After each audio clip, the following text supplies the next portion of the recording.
Well, good morning, and it's nice to spend some time with all of you. And what I want to do is spend some time on talking about the things that I'm wrestling with and we're wrestling with in the firm.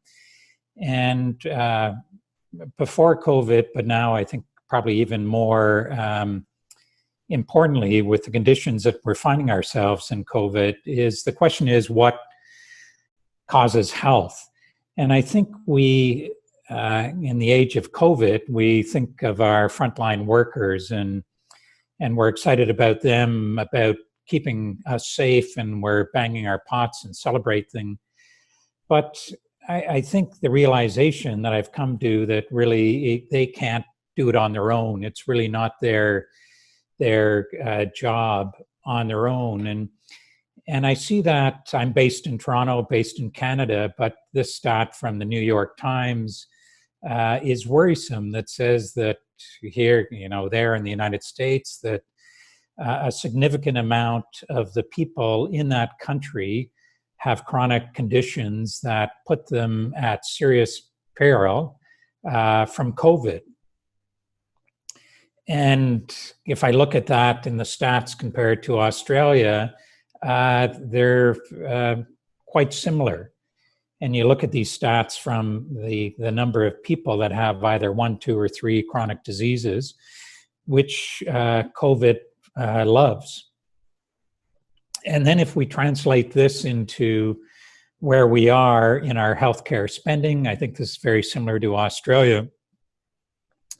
You look at 3/4 of what we spend in the budget, the government spends, is around chronic diseases, but also things that are linked to our lifestyle. And that has really led me to the quest that what we should be focused on is clearly to eradicate the virus, but equally, how could we eradicate hospitals as we presently know them, as they presently exist? And what I mean that they're not just dealing with the episodic events that come in like COVID, but the 75% that relate to lifestyle or arguably how we are designing, zoning, and creating our communities around us. And that's really the basis that hospitals, I believe, are for repairs or the episodic things that come along. But the thing that I'm wrestling with is what causes health or true health. And I'll define that in a minute. We talk a lot about, as architects in the design community, about high performance buildings, which is usually about mechanical systems and about the envelopes. But I wonder about how do we create high performance buildings around our abilities to thrive and grow.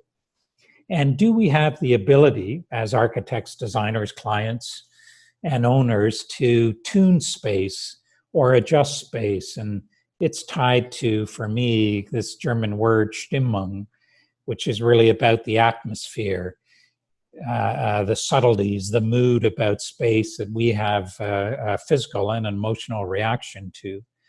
And that reaction is very important because it has a relationship to our ability to learn, to absorb things, and it also, as clearly we know, has a relationship to you and me and our social interaction and our ability to engage in ideas and thoughts and thinking. And that really ties back to this idea is how can we activate health? Cause health as opposed to stop disease or bad things from happening. And that ties to the title of the thought and the research that I'm involved with around this concept of enriched environments. And so what I'd like to do is lay out this theory of enriched environments, elements of enriched environments. I'd like to then frame it really around the relationship of design and design's impact on ecological, social, physical, and what I've deemed mind health. I'd like to define what I believe health is, as opposed to sort of a pathogenic view. talk a little bit about an analogy of architecture as food that sustains and nourishes us. And then I'd like to give you a few examples of these enriched environment elements based on our work. So there's some amazing research that's out there. This back from the 1950s that a guy on the West Coast in ULCA looked at rats that were in enriched environments, and ones that were in stimulating environments performed better in the way they solved the tests that were given to them, as opposed to rats that were in just in caged environments. If you look at that, also another study in the 1960s from University of California, Berkeley, it said that rats that were in stimulating environments, not overstimulated environments, that their synapses that connects the neurons within the brains, we've got this from the studies that I've been going through, it increased the synapse by 25%, really quite a remarkable statistic. This then moved into some other information, really interesting for me, around cognitive reserves, which is really about the idea of your brain as a muscle and strengthening that. That they looked at people that had no signs of dementia, that were very active, but when they did an autopsy after they died, found that they had advanced Alzheimer's, and they tied this back to the ability of the brain to create reserves, and they linked that specifically to the environments of which they inhabited, they spent their time. The research also is fascinating for me because it also looks at the opposite, that if you're in environments that deprive the stimulation, not overstimulation, but just the nurturing of your brain, that it impairs cognitive development. Really quite a remarkable research. This is from the United States, went to the Supreme Court, and it looked at these people that were in solitary confinement, one specifically for just shy of 30 years, for all but 1 hour a day in a windowless prison, no interaction with anybody. And what they found is it damaged the hippocampus, which is at the very bottom of the brain, and it's responsible for spatial orientation, emotion, memory. And effectively, by doing that, what it did is it began to, if you look at your brain as if it's like a plant, it withered and faded away. Quite remarkable. The similar evidence is the same for newborn babies. If they're deprived, if they're away from their mother's neglect, same thing happens. So what that leads me to try and put together is, what does that mean in relationship to the environments that we inhabit where we live? Great evidence from the Polytechnic of Milan, which I have some involvement with the guys there. If you're in very small apartments during COVID, no balconies, the levels of depression are quite significant. What about our learning environments that are windowless, or where we work? If you take the same evidence and you translate it into our built environment. So the question is, what happens? What if health, true health, was the basis of judging every environment of which we inhabit?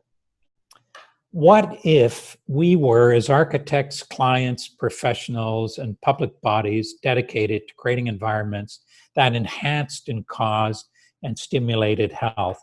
And what happens if, by doing this, the public equally would not tolerate, which I've termed dis-ease, in the sense of uncomfort, depression, and in fact, boredom and the numbing of our minds? What is very clear to me is that there is no such thing as neutral space. What we create either causes health, or in fact, it limits our ability to thrive. That is economically, socially, culturally, and certainly environmentally. So the question is, why is that relevant to us within in the field that we work? And what's the relationship of it to, in fact, the way we create our communities and build our cities and our towns, and more so as we move forward. Well, what we do know is that the way we design things has a significant impact on environmental health, as really the first leg of a four-leg stool or a table that supports optimized health. The second one is clearly societal health, and we know the way we build things has a significant impact on the health of our communities. And arguably, I would say that the whole the Black Lives Matters movement that's come out, a lot of the issues about the communities, the separation and the segregation has been created by bylaws and design that the architectural community has created. Clearly, our physical health has a significant impact on the way we design where we live. I mean, the whole idea of food deserts, I would argue that in fact they're food swamps, that there is so much terrible food that's available to certain people that is terrible for their outcomes. And the design community clearly, as you know, has had a significant bubbling to the surface, and there's no shortage of challenges or systems or standards or guidelines that begin to address some of these issues. And I would sort of argue that we're close to it becoming a standard of care. For example, I don't go to my clients and ask them, do you want the off-gassing carpet or not? So we've begun to evolve in that direction. But I believe that to some degree is really beginning to focus on the hardware of who we are. And it isn't focusing as much on the operating systems, back to the neuroscience side of things that I'll get to in a minute.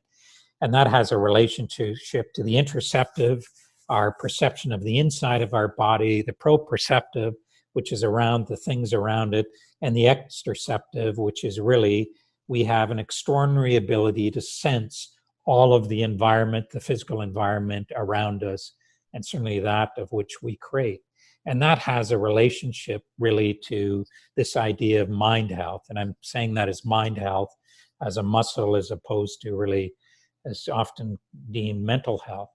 And there's this emerging body of research and partnerships between neuroscientists and architecture. The University of Venice, I think, is arguably the leading place of research. There's another one, the Academy of Neuroscience for Architecture in Southern California, which is another extraordinary body. They have a conference coming up in September, which I'll be presenting at. But what that's looking at is that we have cognitive reactions to our space, but we also have these precognitive reactions that arrive before we realize it. And they have a physiological as well as a psychological reaction into our bodies. A physical response, a reaction that has an emotional and a chemical reaction. And I want to really frame that in really the research in the evolutions of us, as well as the mammals before us. Our ancient brains were really focused on these things that were really around survival, seeking, fear, rage, lust, getting food, worried about somebody eating us, rage and attacking somebody, or lust about reproducing. And that's evolved from when there were single cell organisms that were just really around survival.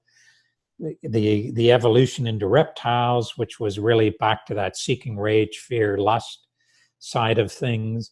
As we moved into mammals, we had the emotional reactions around play and grief that began to evolve then further as we moved into the level of being a monkey. And this was interesting because it was really about the idea of nurturing, that evolution into nurturing and caring for children, about the social bonds and beginning to build communities. And then into the Neanderthal time, which power and influencing our surroundings and our emotional responses to that, and more so to our more recent family members that moved into really that sophisticated development of language and thinking and acting and figurative arts and painting, as we know, certainly in Australia, which I've visited the cave painting, religious and certainly our built environment as significant. But that began to overlay really another more significant range of emotions. And those things had a relationship to our perception of wellness and well-being in this sort of larger sphere of what's known as background positive bodily feelings, awe, lightness, freshness, relaxation, and these other elements beyond just the four basic elements. But if you look at that full range, and this is one theory around the constructivist theory of emotion, that up and down, there's arousal from very calm to very activated, from one side really to the happiness, to the unpleasant, the disgust, really to the serene and content. And so the question is, can we begin to tune those elements? And we know there's a whole range of things, physiological and psychological, that shape our emotions. And clearly there are relationships, experiences, cultural, societal symbols, biological reactions, but clearly all the evidence and the science and the neurological overlay pushes towards the environmental influence on our sense of well-being and what health is at the end of the day. And so that then I'm going to move into what my definition is and perception of health is. And so I'm going to hold on to your seats. I'm going to cover about 5,000 years of the perception of what health is, and try and put it into a larger context, or at least my context. And so where we are in the last 100 years, I believe, is in a zone that's more pathogenic, that's focused on diseases and what causes disease, as opposed to salutogenic. If you don't know the word, I'll get into it a little bit, you should look it up, but really relates to a holistic idea, saluto, health, and genic or genesis on what causes health. We have in the last 100 years been in a zone that's focused on preventing bad things from happening, proactive, maybe opening us up and looking inside, predictive, now beginning to say you may have the odds of something bad happening to you. I'm interested in what actually activates something good that happens in your health, as opposed to stopping something bad. It's a different sort of focus. The environment has a significant impact on that. And that's the way it was 5,000 some odd years ago around ancient Chinese medicine. It was this idea of creating harmony really in our lives. The ancient Greeks, Aristotle, a really amazing idea around eudaimonia. If you don't know it, it's worth getting your head into.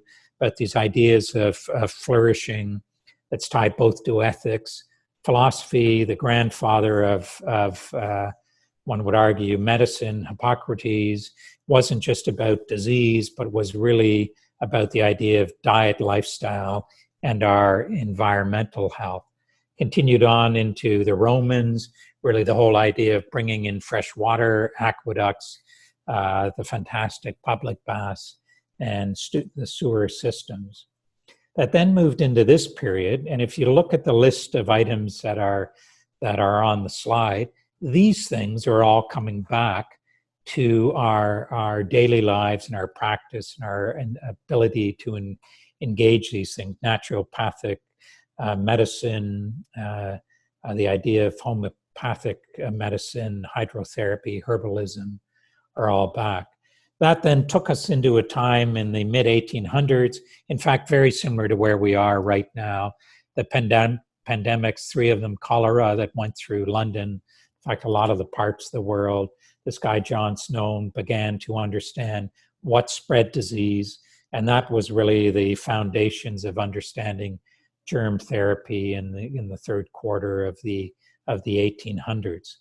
But what that began to do was develop the basis of evidence-based Western medicine, and that began to tie into something that I would argue is a watershed in the last 5,000 years of our perception of health and well-being, which there was this Carnegie report, the Fexter report, came out in 1910, that effectively said to all leading medical centers that if it wasn't evidence-based Western medicine, all of the Chinese medicine, everything before it, that was all effectively witchcraft.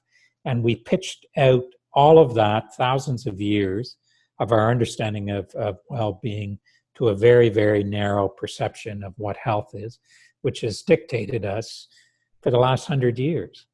That paralleled also with the rise of chronic disease, the tsunami of chronic disease that came into Western society. And it was significant because it had a relationship that we weren't moving anymore. We were driving more tobacco. The quality of our food had changed. The whole things that we designed, like the suburbs. And if you looked at it in medicine terms, it would be called a common source epidemic, not particularly different than what we're facing right now. But in the late 60s, 70s, suddenly, this wellness movement came back. Remember, some of you, Jane Fonda, spandex, and the whole rise of exercise movements, the videos that everybody watched, not particularly different than the videos that we're seeing now or the live streaming. That came back into our consciousness. Then Antonovsky, if you don't know him, again, this is the guy that coined the idea of salutogenesis. That's been translated into salutogenesis as it relates to architecture by Alan Delaney, a friend of mine from Stockholm. But really the idea of this sense of purpose, meaningfulness, manageability is the key determinant to positive health outcomes. Wellness has then gone mainstream in the last 20 years or so, both in the workplace as well as all leading academic medical schools have shifted back to integrative medicine, which is really the foundation of the last 5,000 years. Look at the statistics of who's getting into the wellness economy. Look at all the technology providers. This sector is growing exponentially, 3.6% compared to the annual growth rate. It is the future of where we are going. And back to this idea is, how do we accelerate health at the end of the day? And back to the idea of what's the relationship to what we build and create as societies, to really the activation of this right-hand side to the diagram of taking some of these unpleasant sides and how can we use space as a tonic to enhance health and accelerate optimal health. And the question is, what's the role of what we do as architects, policy planners on changing and shaping our public environment? And so to illustrate that, what I want to do is use the idea of food. Architecture is like food as a metaphor to really to further sort of fill this out as an idea. And so the idea that our environments, they nurture us and they enhance and enrich not only our minds, but our bodies and however you want to define spiritual health at the end of the day, or they do the exact opposite. And I think the word starve isn't is appropriate for the discussion. And a lot of the spaces that we occupy are like empty calories, and they lead us empty in a very short period. And what I mean by that is If we were together, I would say to you and ask you, what do you see on the screen? And everybody says, well, Tye, of course, it's a hamburger. I mean, what do you think? It's a burger. And I say, well, in fact, it's not a hamburger. Really, what it is, this represents a lot of the places where we live, where we work, where we heal, and where we learn. It's transactional, meaning it's functional. So this burger is amazing. It's functional in the sense that you don't need a knife or a fork. You don't need a plate to put on it. You can just hold it with your hands. It gives you protein. It's got a little crunch. It's got a little color with the mustard, as you can see. But what it does is it doesn't give you any more than it's asked. And arguably what it will do is leave you empty within an hour. And in fact, I think with a variety of the sodium and other things, it will leave you worse off at the end of the day. And I think that's very similar to a lot of the places we build. We say they need to be functional, but that's it. And they don't offer any more. And that's different, as we know, from a lot of the superfoods that we're aware of. Like the little blueberry, they're packed with all kinds of mineral and vitamins that are extraordinary to our bodies, our minds, and everything else.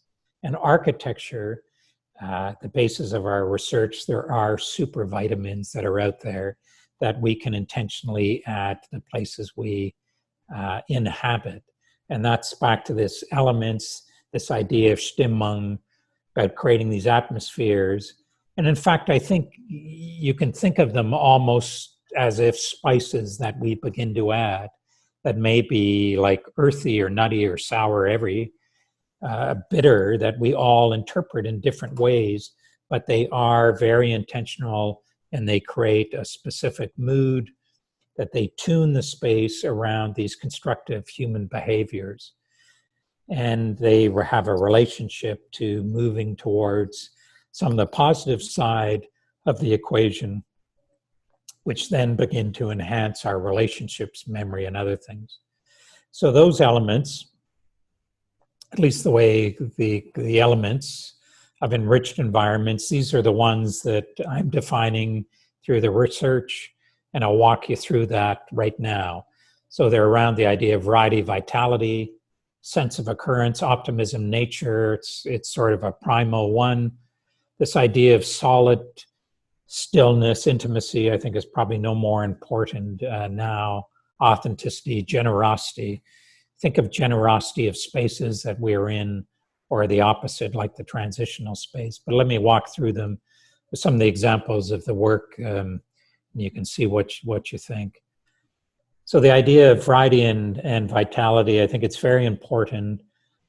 So this gets back to those primal issues of seeking and curiosity, being able to enhance that idea, that sense of discovery of the spaces that we begin to occupy. This, you can see the bridge the curve, you can't see the end, you want to see what's on the other side. This is similar to a hospital about 100,000 square meters that we've built. You can see the primary spaces, they face south, they face the sun, they curve around to the end. It's not sort of a straight axial line, but that idea of discovery, sense of looking, the stair is exactly the same, that your perspective begins to move as you go up the stair. You begin to discover different sights and views as you move up. On a very similar, on a much smaller scale, this is a COVID rapid assembly inpatient hospital that we've been involved in with COVID. You can see sort of the clear story up above, the main staff working areas, the patient recovery areas. It's a very, very dense floor plate, but the characteristic is this clear story in the middle with the rooms on the side, staff areas on the other side. It's very dense in plan, the clear story area up above. Tying back to wood, it's built of these CLT, in fact, the world's first cross-laminate timber blocks. They've been developed out of Canada. You can use them, obtain them anywhere in the world. For me, it's a very exciting development because it uses no glue. It's tied together with these metal strips, mechanically fastened in a press with pressure.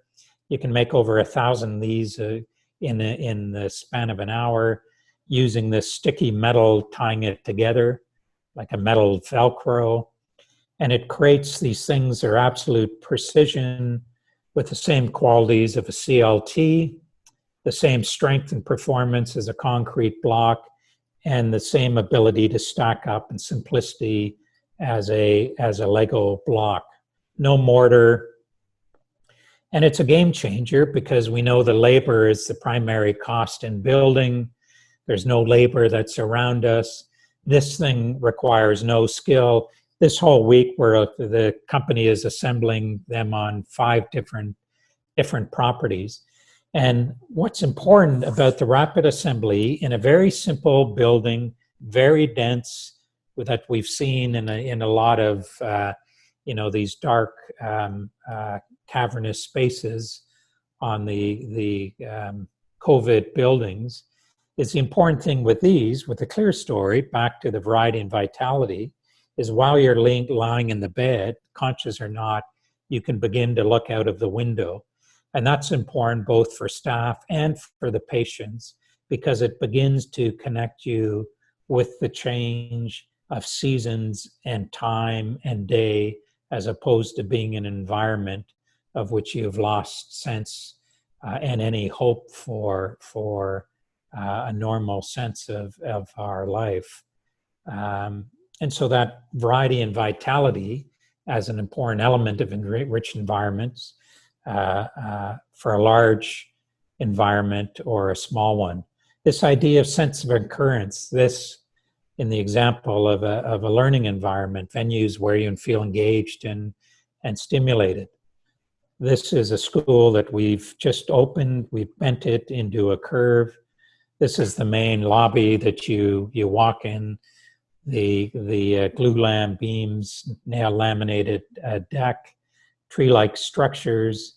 So the whole idea of light, change of season, and this really passing of time, this over the span of really about 3 hours, but that sense really at the end of the day that we're alive, and the sense that we're alive that's translated by the environments of which are around us.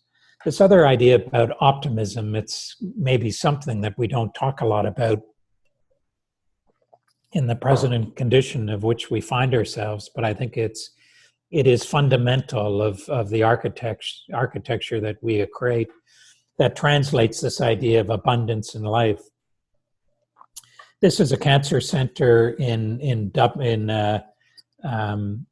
Jerusalem, in the heart of Jerusalem, one of the most prominent sites that's under construction. It's the largest wood construction within the region in the Middle East, but it's a symbol of a butterfly, a cancer center that's very fragile, but it's symmetrical in its shape. It's shaped in a way that can capture light and the changes of season that begin to fall upon it. And it comes from this analogy of this fable, this ancient Jewish fable, which is about the wise men and the cynic. And the cynic is a young man. The wise men, this old fable is I think about a rabbi. But the cynic wanted to trick the wise man who was in the main square of the community every day, helping people. And he said, well, I'm the young guy, I'm so wise, I'm going to trick this cynic. So I've got an idea, I'm going to run out into the field, I'm going to grab a butterfly in my hands, I'm going to walk back into the town square, and I'm going to ask a question to the wise men, and I'm going to trick him, and he's going to give the wrong answer, and everybody's going to laugh, and I'm going to be seen as really you know, the smart guy. So he went out, he grabbed the butterfly in the field. He came back and he said, okay, Wiseman, in my hands, I've got a butterfly, and tell me if that butterfly is alive or dead. And he thought to himself, well, I'm the clever guy, and if the Wiseman says it's dead, I'm going to open my hands and I'm going to let the butterfly fly away in the sky, and everybody will laugh at the Wiseman. And if the Wiseman says it's dead, I will crush the butterfly in my hand and I'll drop it on the ground. And equally, I'll be the clever guy. So he asked the Wiseman, and the Wiseman sat back, and he sat for a minute. And then he said to the cynic, he said, the answer to your question is, it's all in your hands. You have the ability to decide if something is alive or it's dead, and you can choose. And for the Cancer Center, it was the same thing, because as you go into your battle for cancer, you have the ability to choose your mindset on how you're going to see every day. And equally, the people that are going to work there have the ability to choose their perspective. And the building needs to radiate that on the outside, and it needs to radiate that optimism that this is a journey that everybody is on, and it's one that we can begin to move through. And the architecture has the ability to communicate that. The elements are also tied to nature. A primal one, as I mentioned, we are tied both in the idea of biophilia or hornophilia around horticultural is very important. And that's not just seeing nature, but natural shapes, natural light, natural material, biophilia, and really these ideas of these fractal patterns that radiate with us. And clearly that's important in a bunch of the product in the buildings that I've shown you. This Cancer Center that looks like a tree-lined garden, both in the structure, the glulam that's all structural, that we had to go all the way up to the Minister of Health in the province of Ontario to convince them that it was the same cost, in fact less than it was steel, to use wood, and would also radiate positive things to the people that used it. This idea now, which I think is more important than ever, about the solidness, stillness, this idea of an unplugged architecture that we can begin to connect to what is within us, has been really no more important, and has I think been brought to the forefront. This is a education building, a school in Ottawa, the capital of Canada, but it's in a northern area that has these very deep and long winters, but this idea of stillness as a basis. The existing building, the new addition, which also tries to radiate some of these idea of optimism as you begin to arrive. Glulam, now laminate timber roof, connecting these two buildings as a gateway. But this idea, even when it's filled, this idea of quietness as a basis of architecture, I think is something we need to spend more time and focusing. Authenticity, a very important one. Rootedness right now is a key piece in COVID. This is an amazing lady. It's a wellness resort outside of Toronto in the north. They're tree houses that you go and begin to connect with nature, food therapy, and others. You can see the shape of it is tied to this idea of the maple key. Many of us are familiar with Sumatra, the idea of the public areas out front, the bedrooms and the bathroom in behind in the tree house that you inhabit. Really this glowing and beginning to be something that pokes its head out into nature. Really the last element that I think I'll touch on, which really we're spending a lot of time in our firm, not only legacy, the impact of what we build and creating the sense of purpose, but this idea of generosity, that what we create gives more than it takes. It's generous in the idea of our communities where we heal, where we learn. It's aspirational. It communicates that we are part of something bigger as individuals, as part of a society. This project is something for a very large bridge in the city of Toronto that spans a beautiful ravine, gorgeous watercourse between two parts of the city. One that's really the high street, the fancy shops where all the business is, and the other a very vibrant a Greek community where you'd go for eating and life and street life. And the question is, could we use the single-use piece of infrastructure created 100 years ago with these huge massive concrete piers that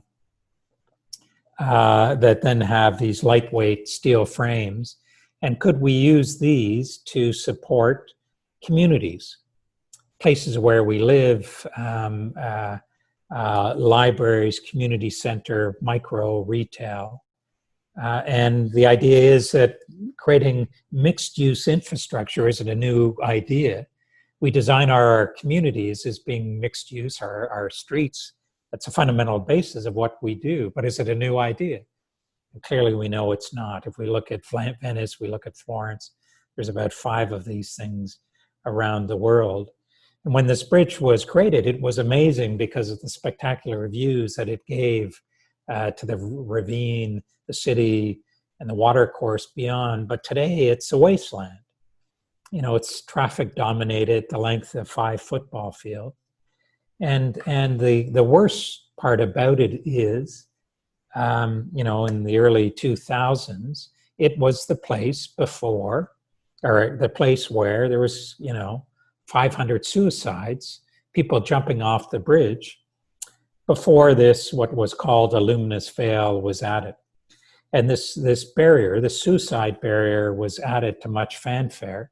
The problem with it, it was a great answer, beautiful design answer, to the wrong question, a pathogenic response, as opposed to a salutogenic response of creating a vibrant community that would bring people together, that we could begin to create relationships among us. This barrier was created. The interesting thing, the sad thing, the desperate thing was that the suicide numbers didn't reduce in the city of Toronto. They just moved somewhere else. And so that was the idea, that we could take this thing and create a community above it that would have hotels, social incubators, micro stalls within it that were layered on top of these massive concrete piers down below. And so you can see the transit down below, the market, retail, the restaurants, the libraries, the social incubators, the housing, and the linear park that's sort of hills and dales above it. And the housing is using, again, this very interesting grip metal that begins to take the sticky metal, these hooks, almost like a Velcro, with 2 hooks on both sides of the metal, and it layers it with very, very thin pieces of veneer. And as you layer it into a form, it creates almost a truss, and it holds that shape to anything that's massively strong. So we create these very strong tubes.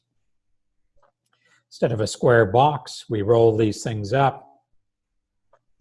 We then begin to add the storage, the space inside, and instead of the boxes that we've been occupying for houses in COVID, it begins to create something with these shallow vaults. They're very tight, probably 35, 40 square meters, bed up above, kitchen, bathroom underneath. But it's something that then begins to relate to that sort of sense of home and embrace, again, in a very, very, very small space. The linear park on top again, trying to create those beautiful views and engagements, both of the landscape, the long views and engagement of the watercourse and the ravines, and the city beyond.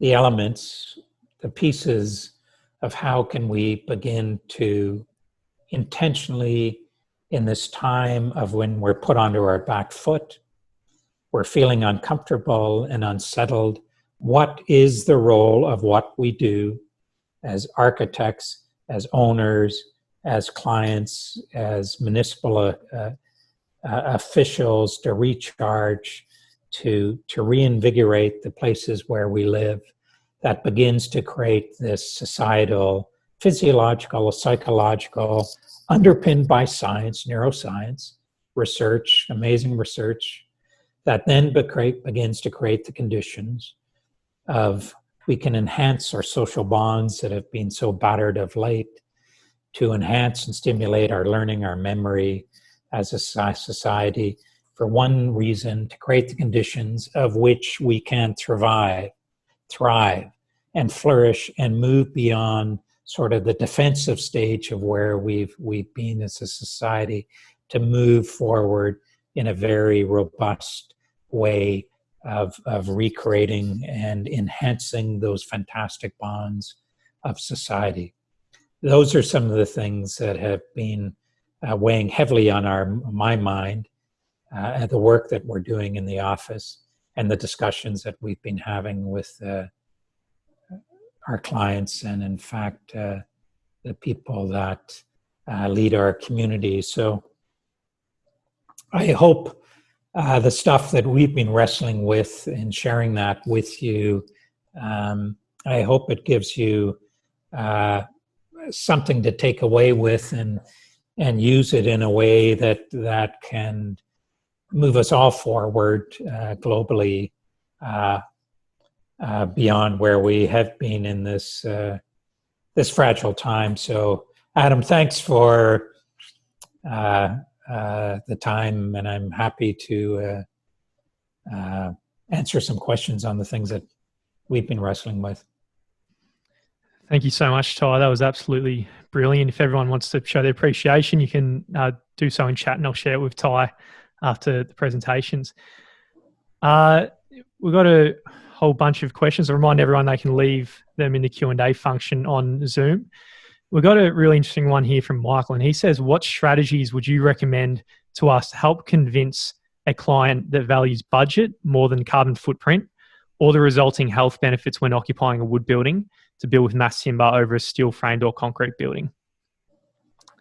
Well, for me, what I found with all of the clients, either if they're education, if they're leading with communities, is all I've had a discussion about is how do we enhance the performance, create the conditions of which all of the people in your building can thrive. And that's either the kids that are learning, the adults that are at university and learning, the people that are working in offices.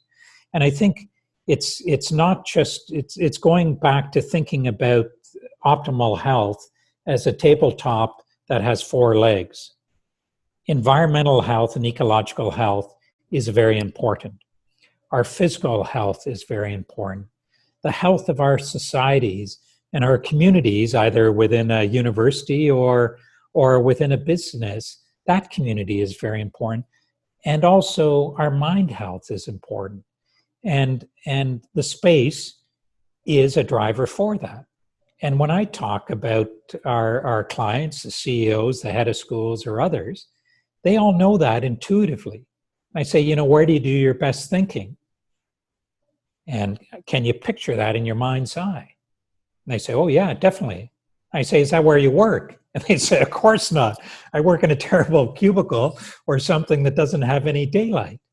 And I said, well, what's that doing to your performance? The quality of the air, the stuff. And people know that intuitively. And often people say, well, what's the evidence that supports that?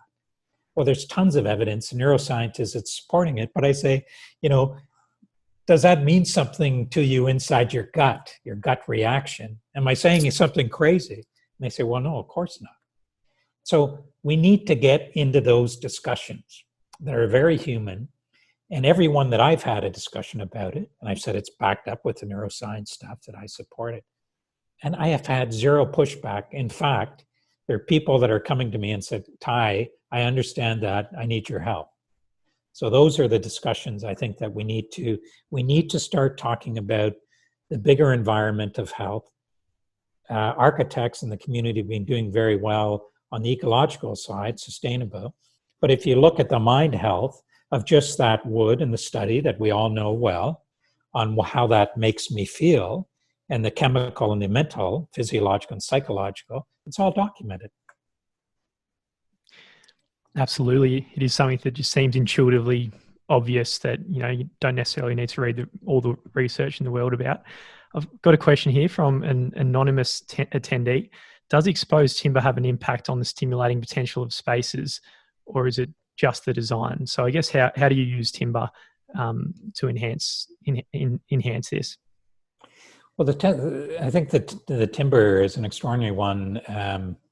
For me, is just that those blocks, those the cross-laminate blocks, the grip metal blocks that I showed you. There's a whole installation that's happening for one client in a school, in a big gymnasium. They're dividing the gymnasium into 4 classrooms. And there's a mezzanine overlooking that, and the company was installing them, and they're exposed wood. There was teachers that came in and were looking down over top of the wood. It's beautiful hardwood, some are in softwood. And I said, what do you think? And the one teacher said, it looks amazing. And she said, the thing that I'm disappointed was that those rooms are for senior kindergarten. And she said, I'm disappointed because I'm teaching grade 1 this year. I wish I was surrounded by this wood. So what's the reaction to that as opposed to being in drywall or, something else?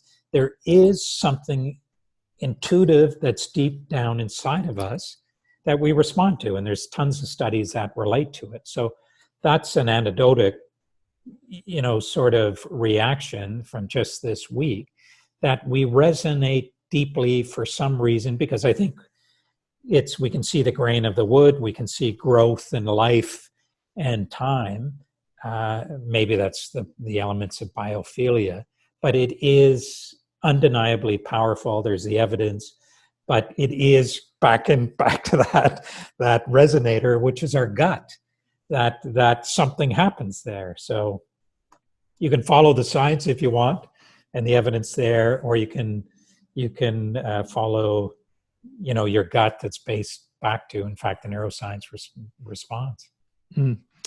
There's another question here mentioning how there was some amazing case studies in schools, and in Australia or across the world, you've got the baby boomer generation hitting retirement age.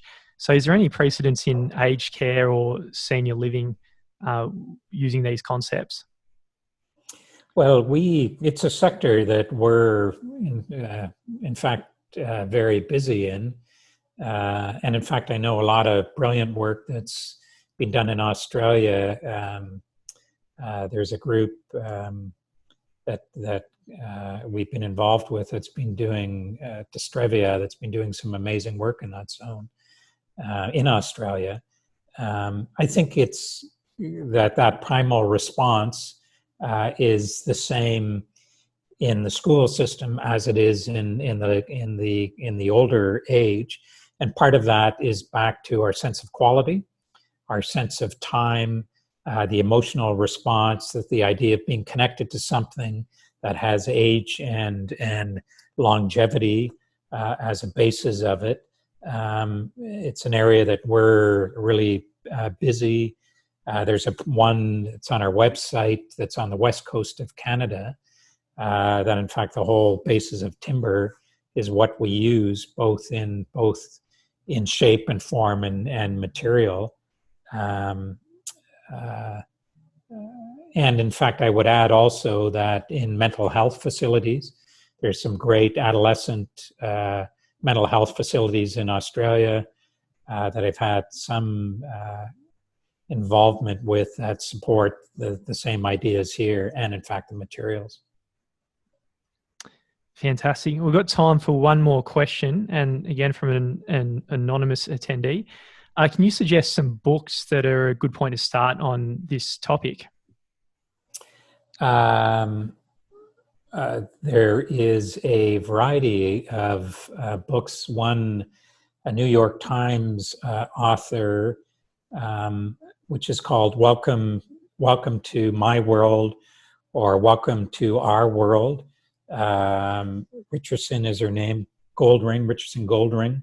It's a fantastic read of linking together the sort of the neuroscience and architecture.